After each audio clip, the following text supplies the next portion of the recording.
Hey guys, Dr. Ben here, your functional medicine expert, and today I'm going to go over something very, very interesting and some stats that are going to stagger most of you out there.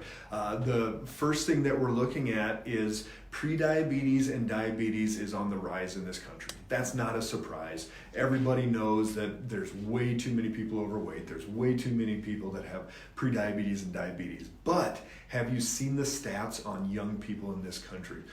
The stats are staggering.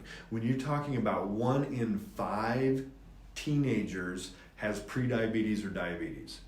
1 in 4 young adults, so 20 to 30, have prediabetes or diabetes. 20% of the teenagers and 25% of the young adults have prediabetes and diabetes. These are staggering numbers. We're talking about a huge issue that's coming down the pike.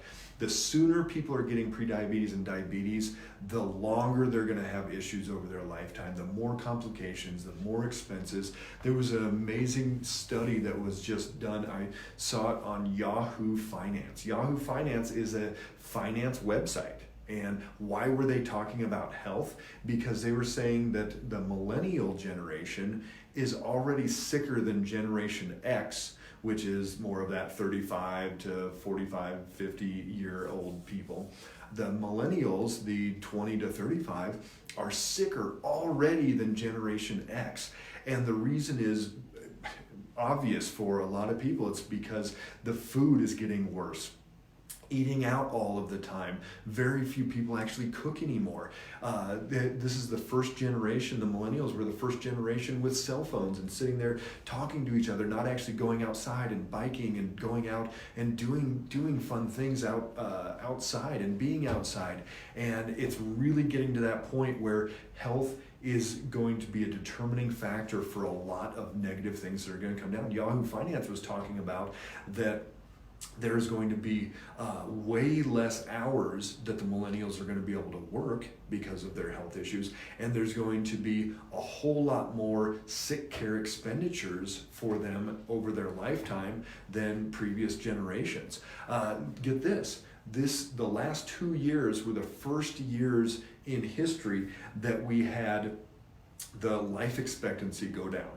So it had always been going up, 70, 72, 73, 74, 80, 81. The last 2 years, life expectancy has actually gone down, which is amazing when you think about it, that with all of the healthcare we have, all of the cancer treatments and all these different things, and our life expectancy is actually getting shorter. My kids are not going to live as long as the generation before them or the generation before them, which is pretty amazing. And so we have a serious epidemic in this country. Just saw a 17-year-old today that is already insulin resistant, already on the prediabetes side. How is that even possible? Well, people get picky. They get to eat food whenever they want. There's actually a health benefit to not eating whenever you just get hungry or whenever you're bored and there's just food coming in. So actually having a lock on that fridge and not letting the kids go in and eat just at will is going to be huge. And you don't have to lock it, but that's the idea, is that, hey, you don't just get a snack whenever you want and, oh, I want nachos, here, let me make a plate of nachos randomly throughout the day.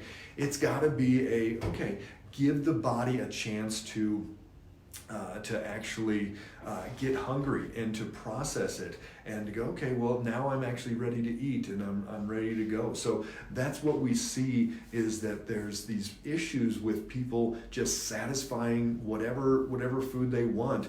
You look at what's in the school cafeterias, and a lot of the kids aren't even going those, but they're going off campus and eating whatever they want. And it's fast food, it's processed.